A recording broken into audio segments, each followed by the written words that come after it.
like this. Woo! That was crazy.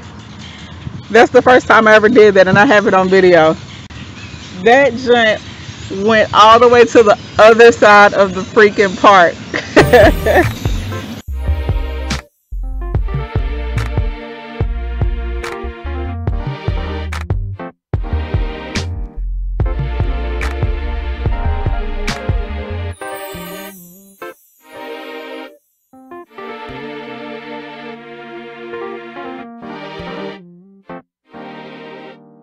So, what's up, y'all?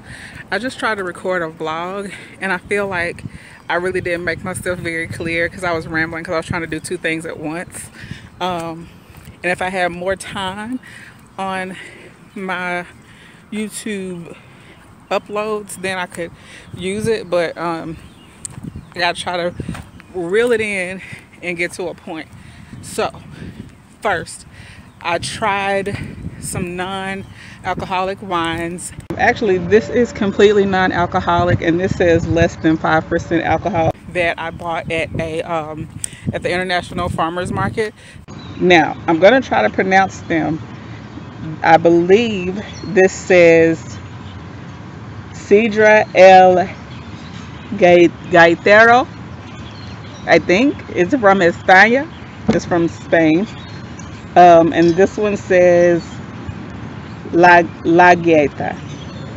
So I'm thinking this is probably like a feminine name because it ends with the A, and this is probably a masculine name because it ends with O. They basically tasted the same. One was a little stronger than the other. They were not delicious, but that's probably just because I don't like the taste of alcohol. And the only alcohol that I've tried is a strawberry daiquiri. That was the first thing I ever had because the person that bought the drink and the bartender assured me I would not be able to taste alcohol in it, and they were wrong. I could taste alcohol in strawberry daiquiris. I'm sorry, I have a sensitive palate, and it was gross to me. I was like, it tastes like strawberry stuff with something gross in it. And I went to a wine tasting as well because the winery has like this whole live music atmosphere thing, and it was really dope. I was actually invited out to that by a relative, and when I went, like, she was spot on. I loved it. It was totally my scene. I go to the bar and I tasted a sweet, a dry, what else did I taste? I tasted a few wines, and I didn't get drunk. I just tasted like sips, and it just tastes nasty. I didn't like it. I was like, nope, I don't like it. So and then of course I have never had beer, but I smelled a beer one time at a party. I was sitting at a table and the beer was right there, and I smelled it, and I literally threw up. And I was like, I don't think alcohol is for me. It tasted kind of like another brand that I've had before in the sense that it tastes like they made the beverage like they would normally make it and then took the alcohol out. So there was still that flavor of alcohol in it, which I do not like. But then it was really sweet at the same time. Both were really sweet. One was sweeter than the other. And they tasted watered down. So that's what it tasted like to me. But I was mostly wanting to talk to y'all about this whole viral situation that is going on right now. And, you know, I think it's putting a lot of people in a place of fear and worry.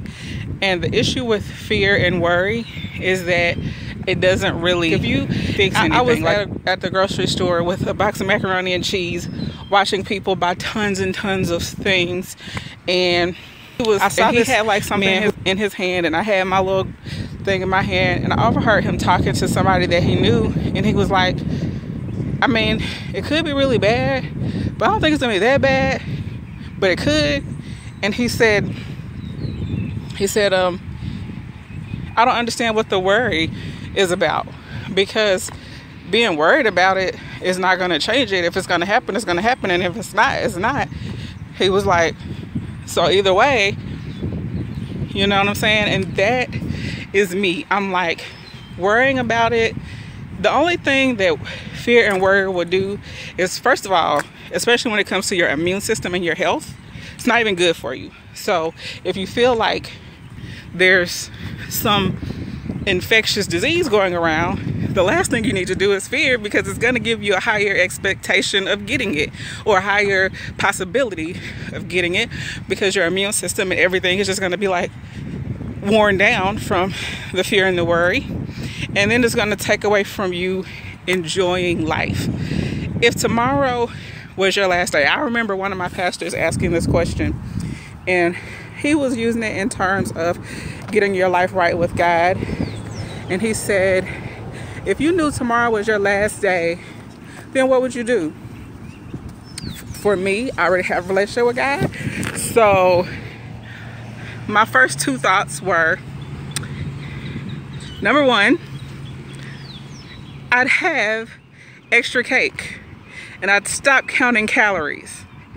And I'm not a big calorie counter anyway, but I guess I probably was doing a little bit of that at the time. I did go through a phase where I lost a whole lot of weight, just based on doing self-care. And so anyway, that was the first thing. And then it was like, nah, for real though, what would you do for real? Like, I had to ask myself that question. And I was like, the second thing I thought about was, something.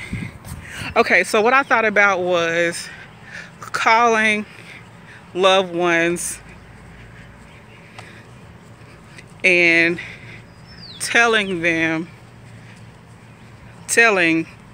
specific people exactly how you feel and exactly how I love them, because not everybody fully knows. To this day, some of the people in my life don't understand the level and the intensity of love that I have for them and what all that means to my life. And it's almost at a point where it's inexplicable, because if you stay consistent in my life long enough, then there's oodles and caboodles of thoughts to share that 24 hours wouldn't even be enough, you know? But that's what I thought about. But being scared about it is not going to change the fact that if it's your last day, it's your last day.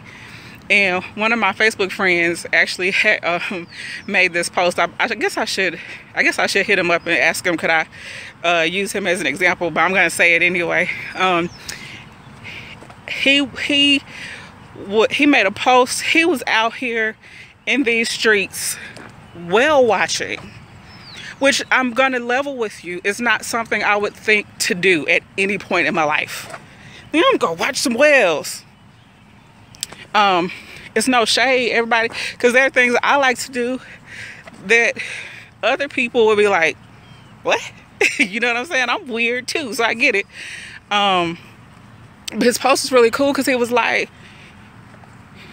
if this is our last days, because people are like, oh, the world is coming to an end, there's locusts and there's diseases and there's earthquakes and there's disasters and we're gonna run out of food and we're all gonna die. And he was like, but if these are our last days, then we might as well get out here and live them, right? And that's what I want to say, man. I want to encourage you to not let fear take away from you actually enjoying the time that you have left. If it's a day, if it's a week, if it's a year, if it's 10 years, if it's 100. You know what I'm saying? Because somebody didn't wake up today that thought they were. Somebody went to work and didn't come home. Somebody, like, it happens. And so you might as well be out here living it up, because somebody didn't get the coronavirus or COPD, whatever y'all want to call it now. I know it's not COPD, by the way. I know that's a breathing disorder. I'm not trying to be funny. But whatever name that you want to call any disease, you know, everybody didn't get cancer. Everybody didn't, you know, get into a car accident. You know, like, sometimes things just happen, right? So if you hear, check out the sunset. Okay, you see it? Shoot. Anyway, but yeah, we out here, we might as well live while we out here. Like, don't be scared sitting in the corner, because that's not going to change whatever your future holds. You can actually change what your future holds by getting out here and doing something different. Like me, I'm out here walking. Don't judge me because I have on jeans. I just got off work. And it's hot. It's like humid. Probably gonna storm tonight. Anyway, yeah. And with this, you know, whole epidemic and stuff, I just really wanted people, like, I'm really, really concerned about the fear level that it is bringing about in people. Like, not in a judgmental way, but I'm like, don't let fear make you miss out on what we're supposed to do while we're here. You know what I'm saying? We're out here at this beautiful park with amazing weather and nobody's out here but me. Now I'm glad, because it's part of the thing I like about the park, when it's quiet. But y'all missing out on all of this. Look at that. Cause what? Quarantine? Being out in the sun actually helps with your immune system and your health. Breathing in fresh air. But, you know, I didn't even really feel like posting this until I went to Bible study on Tuesday, and my pastor made the announcement that I thought I'd never hear. We are not having church right now because of the suggestion of the CDC. We will still be streaming, so I'm still partaking. I'm not looking for a church to go to, so don't worry about that. I'm still gonna get the word. I'm still gonna sow my seed. Actually, this actually worked out for my good, because it's gonna encourage me to do some stuff that God been telling me to do for years concerning my finances. Core members, my family, they already know. But when I heard that, that was when the epidemic became a problem for me, because I like Terrence, I like Alicia, I like Sean, I like the other Sean, I like the other Terrence, I like Jackie, I like Kaylin, I like Avery, I like Free, I like Danny, I like Ariel, right? I like all of them. And y'all know I like my pastor, like he's the bomb diggity. And my love languages is physical touch and time. Well, time and physical touch in that order. So I like to spend time with people physically, being in their presence. And I'm not gonna get that for like 2 weeks. I'm sick. I can't stand it. And at that point, I was like, let me be a little bit more compassionate to kind of help me see how this issue is affecting people. And it encouraged me to go ahead and record this vlog. That's today. Another thing with me. Fear was not the issue that came up. The frustration and inconvenience of it is what came up to me. Waiting in lines, I dealt with it. You know, we already had pretty much what we need at home. I was cool. I wasn't tripping about Walmart closing. Walmart wasn't 24 hours until I was grown. So, whatever. I'm a Generation Xer. I don't care what nobody say. I'm not a millennial. I was cool until I got that announcement at Bible study. And I was like, yo, I don't like this.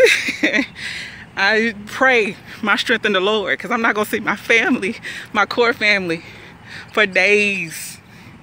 Man, that's going to be rough. And it made me think, with the frustration and the inconvenience of it, those of us that are experiencing that, you know, to me, it made me want to encourage you to be patient with those who are struggling with other issues, fear, those that might need help getting things. Just be compassionate towards your fellow man in this time, because it is a difficult time. I didn't realize how difficult it was until services were canceled, and I was like, this is hard times we living in. It's perilous, y'all.